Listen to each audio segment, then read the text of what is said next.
அவர்களை கொண்டாடக்கூடியவர்களாக, அவர்களை கண்களில் வைத்து ஆனந்தப்படக்கூடியவர்களாக அல்லாஹ் நம்மை ஆக்கியிருக்கிறான். அல்ஹம்துலில்லாஹ். பெருமானார் ஸல்லல்லாஹு அலைஹி வஸல்லம் ஒருமுறை சஹாபாக்களை பார்த்து கேட்பார்கள், உங்களுக்கு தெரியுமா கைஃப ஸரஃபல்லாஹு அன்னி ஷதம குரைஷ், குறைஷிகள் எப்பொழுது பார்த்தாலும் என்னை திட்டிக் கொண்டே இருப்பார்கள், ஏதாவது என்ன சொல்லிக்கிட்டே இருப்பாங்க, ஏதாவது என்னை குறை சொல்லிக் கொண்டே இருப்பார்கள், என்னை தூற்றிக் கொண்டே இருப்பார்கள், என்னுடைய அந்தஸ்தை கீழே இறக்கிக் கொண்டே இருப்பார்கள். நீ இழிவாக்கப்பட்டவர் என்று என்னை சொல்வார்கள். ஆனால் அவர்களுடைய எந்த இழிவான பேச்சும் என்னை சேரவே சேராது.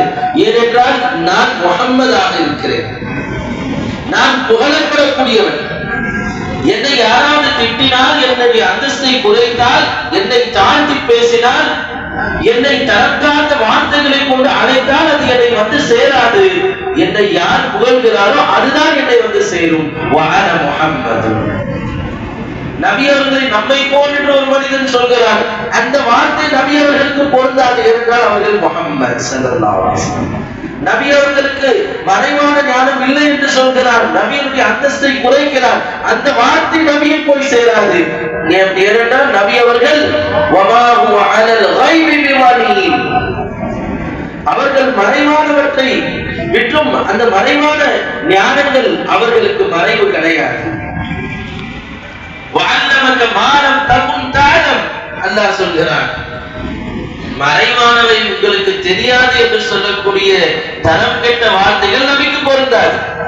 நபி அத்தனையும் அல்லாஹ் உங்களுக்கு அறிவித்து கொடுத்திருக்கிறார், அந்த வார்த்தை அவர்களுக்கு பொருந்தும். வஅன முஹம்மது. பெருமானார் ஸல்லல்லாஹு அலைஹி வஸல்லம் அவர்களுக்கு புகழ் மட்டும்தான் போய் சேர்கிறது. அவர்களை தரத்தாக்கக்கூடிய எந்த வார்த்தையும் அவர்களை போய் சேரவில்லை. சொல்கிறார்கள் பெருமானார் ஸல்லல்லாஹு அலைஹி வஸல்லம், நான் முஹம்மதாக இருக்கிறேன், நான் வந்ததே இந்த உலகத்தில் என்னை மக்கள் புகழ வேண்டும். அல்லாஹ் அப்படிப்பட்ட புகழக்கூடியவர்களாக அல்லாஹ் எந்த நோக்கத்தோடு நபிக்கு பெயர் வைத்து இந்த உலகத்திற்கு அனுப்பினானோ அந்த நோக்கத்தை நிறைவேற்றக்கூடிய ஒரே ஒரு கூட்டம் அஹ்லுஸ் சுன்னத் வல் ஜமாஅத்துடைய கூட்டத்தினர்கள். மௌலூதை ஓதக்கூடியவர்கள், மீலாதை கொண்டாடக்கூடியவர்கள் தான் உண்மையில் முஹம்மதை அவர்கள் புகழ்கிறார்கள், அந்த நோக்கத்தை நிறைவேற்றுகிறார்கள். சரி, பெருமானார் ஸல்லல்லாஹு அலைஹி வஸல்லம் அவர்களை நாம் புகழ்கிறோம். அஹ்மத், முஹம்மத் என்பதை பற்றி இமாம்கள் சொல்லும் பொழுது சொல்வார்கள், ரெண்டுமே முபாலகா உடைய செய்யலாம்.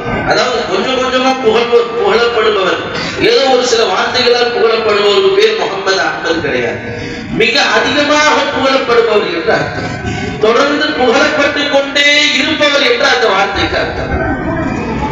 அப்ப முஹம்மத் என்று சொன்னாலே ஸல்லல்லாஹு அலைஹி வஸல்லம் அதிகம் அவர்கள் புகழப்பட்டு கொண்டே இருப்பார்கள். சரி, அந்த ஹம்த், அந்த புகழ் எல்லாம் எங்கே போய் சேர்கிறது?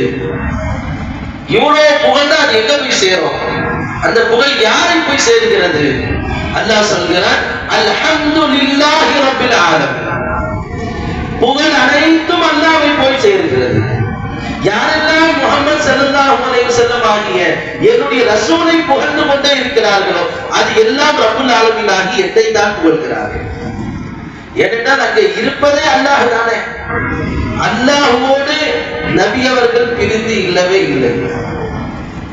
இமாம் அலா ஹஸரத் ரஹ்மத்துல்லாஹி அலைஹி அவர்கள் சொல்வார்கள், பகுதா खुदा का यही है दर नहीं और कोई मफर मकत.